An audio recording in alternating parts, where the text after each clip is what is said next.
আসসালামু আলাইকুম দর্শক, আশা করছি আপনারা সবাই ভালো আছেন। এটা কোন রাস্তা আপনারা জানেন? এটা হচ্ছে ঢাকা সিলেট হাইওয়ের রাস্তা। এই মুহূর্তে আছি বারিচা নামক একটি গ্রামে। তো আজকের ব্লগটা এখান থেকে শুরু করব।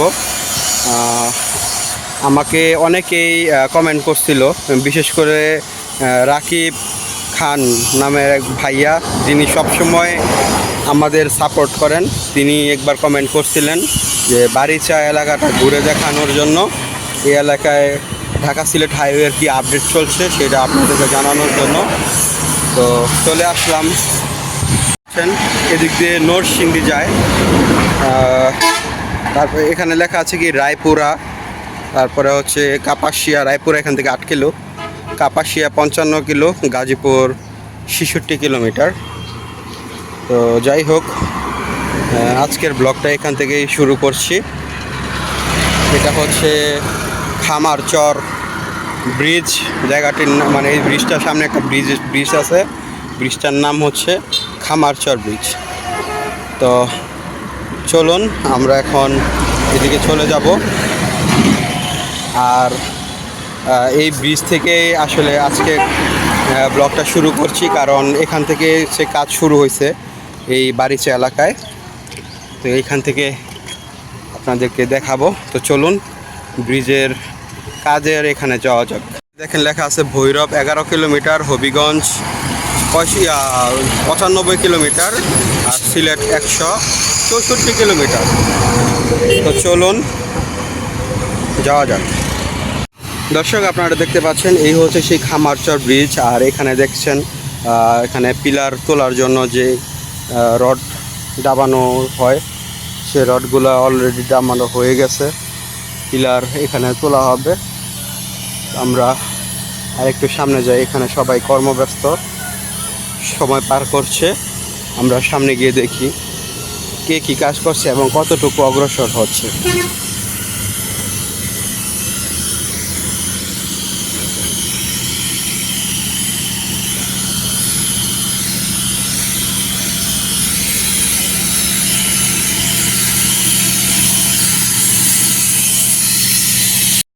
লেন প্রজেক্ট, যার জন্য বোধহয় এই ব্রিজটা বাড়ানো হচ্ছে না। আপনারা এখানে আনুমানিক একটানা কতদিন কাজ চলবে বা চলতে পারে? এখন এটাও সঠিক আমরা মনে করি জানাই। এখন আপাতত এই কাজটা আর কি চলতেছে। ঈদের পরে মনে হয় আবার কাজ শুরু হইবে।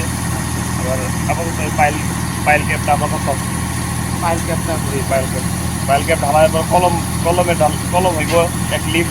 কলম হওয়ার পরে মনে হয় আপনার ঈদের ছুটিতে যাবে লোকজন, ছুটি থেকে এসে আবার এই বেশ কাজ কাম শুরু হইবার। দেখান।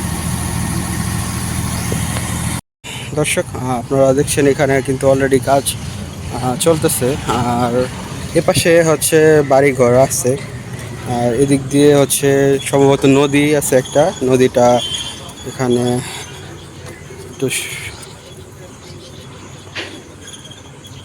পানি সরানো হয়েছে। পানি সরিয়ে এই যে এখানে নিচের থেকে পাইলিং করা হবে আর কি।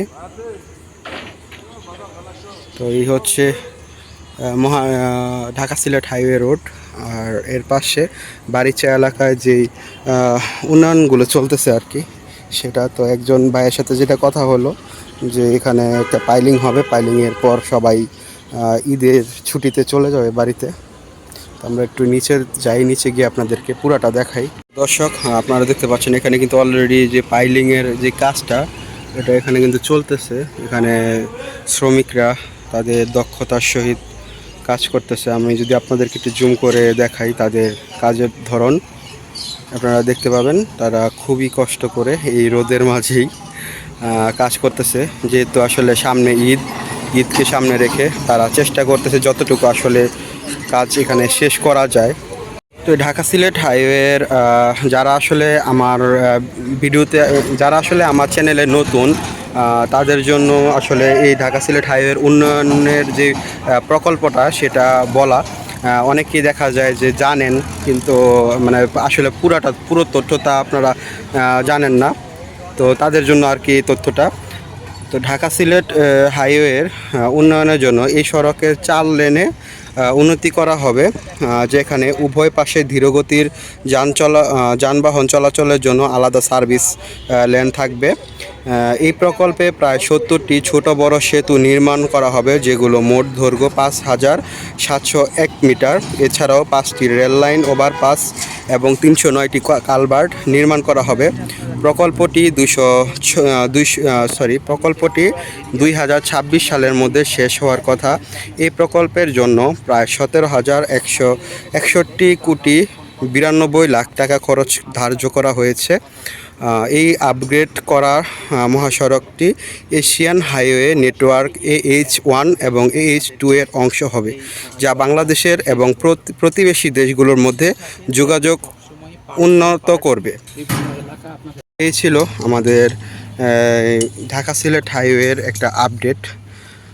তো আপনাদেরকে আরও সামনে নিয়ে যাব এবং সামনে আপনাদের দেখানোর চেষ্টা করব। তো এখানে ওনাদের সাথে কথা বললো, ভালো লাগলো, ওনারাও খুব আন্তরিক।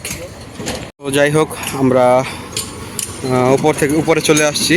যে ইঞ্জিনিয়ার ওনারা বুঝায় দিতেছে কিভাবে কাজ হবে না হবে। তো আসলে সবটা তো ক্যামেরাতে দেখানো যায় না, ওনারা সব কথা বলতেও চায় না। আপনাদের সাথে শেয়ার করে যে এখানে যে কাজটা দেখতে পাচ্ছেন, ওনারা প্রতিদিন সকালবেলা এখানে আসেন, আইসা এই যে এখানে 2টা মোটর আছে, মোটরের মাধ্যমে ওনারা পানি তোলেন। কারণ যেহেতু এটা একটা নদী, আর দেখা যায় যে নদীতে যখন জোয়ার ভাটা হয় তখন পানি একদম কোমর পর্যন্ত এখানে চলে আসে। তখন ওনারা করে কি, মোটরের মাধ্যমে পানিগুলো উঠায়া আবার এখানে কাজ করে। আর যেহেতু অনেক রোদে এখানে লোহাগুলো গরম হয়ে থাকে, তো আসলে খুবই কষ্টের কাজ। তো যাই হোক, আমরা চলে যাব এখন সামনে আপনাদেরকে নিয়ে। চলুন সামনে যাওয়া যাক। তো দর্শক, যে এখানে আপনাদেরকে এই কামারচর ব্রিজের ডিটেলসটা দেখাই। এখানে লেখা আছে সাসেক DS4, অর্থাৎ DS4 এর আন্ডারে ব্রিজ আইডি 11 নম্বর ব্রিজ, নেম হচ্ছে কামারচর ব্রিজ, লোকেশন আপনারা দেখতে পাচ্ছেন, লেন্থ দেখতে পাচ্ছেন। তো এখানে লেখা আছে খোদা হাফেজ চর উজি, কি লেখছে, চর উজিলাবো ইউনিয়ন, বারুইচা, বেলাবো, নরসিংদী।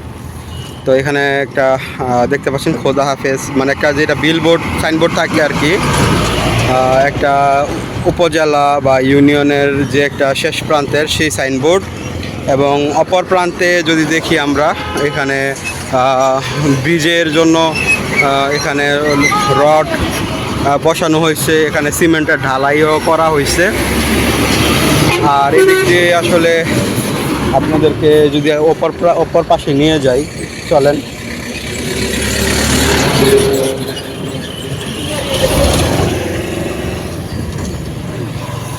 এই দেখতে পাচ্ছেন অপর প্রান্তে এখানে সিমেন্টের ঢালাই দেওয়া হয়েছে। এখন যেই পিলারগুলা তোলা হবে, সামনে কাজ চলতেছে, আপনাদেরকে সাথে করে সামনে নিয়ে যাব। চলুন দর্শক, এই যে এখানে চলে আসলাম, আপনারা দেখতে পাচ্ছেন এখানে এক্সেলেটর দিয়ে মাটি কাটা হচ্ছে এবং মাটি সমান করা হচ্ছে। আমরা কাছে গিয়ে এখানকার কার্যকলাপগুলো আপনাদের সাথে শেয়ার করব, আপনাদেরকে দেখানোর চেষ্টা করব। এখানকার মাটিগুলোকে সমান করা হচ্ছে।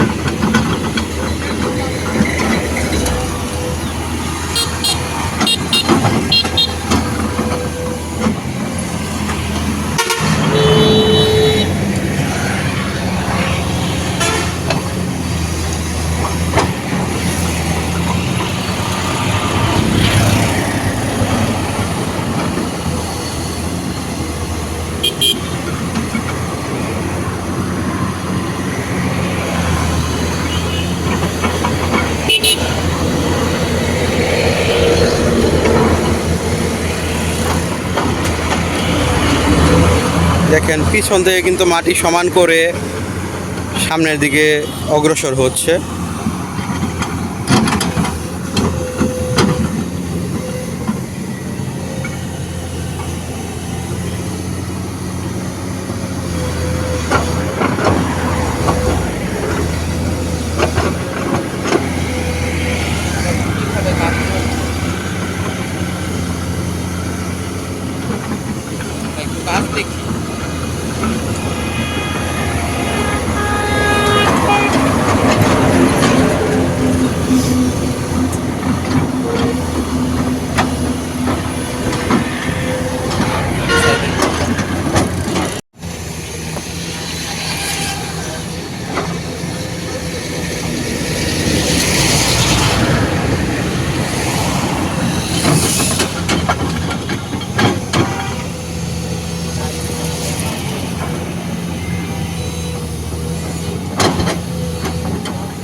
দর্শক ওইখানে কাজ চলতেছে আপনারা দেখতে পাচ্ছেন, আর আমি আরও এইদিকে চলে আসছি। এখানে দেখতে পাচ্ছেন এখানে দোকান ছিল নাকি মসজিদ ছিল বোঝা যাচ্ছে না আসলে। এটা ভেঙে ফেলা হয়েছে। হ্যাঁ, তারপরে যে গ্যাস তেলের পাম্প আছে, অর্থাৎ এই সোজাসুজি যা কিছু আছে সবই ভাঙা পড়বে। তো আসলে দেখতে পাচ্ছেন যে এই সোজাসুজি তেলের পাম্প আছে, তারপর সামনে বাজার আছে, এগুলো সব কিছুই কিন্তু এক সময় ভাঙা পড়ে যাবে। তো এই ছিল আমার এখানকার আজকের ভিডিও, আজকের আপডেট। দেখা হবে নতুন কোনো ভিডিওতে, নতুন কোনো জায়গায়, নতুন কোনোভাবে। সেই পর্যন্ত সবাই সুস্থ থাকবেন, ভালো থাকবেন, সেই শুভকামনা কর। আসসালামু আলাইকুম।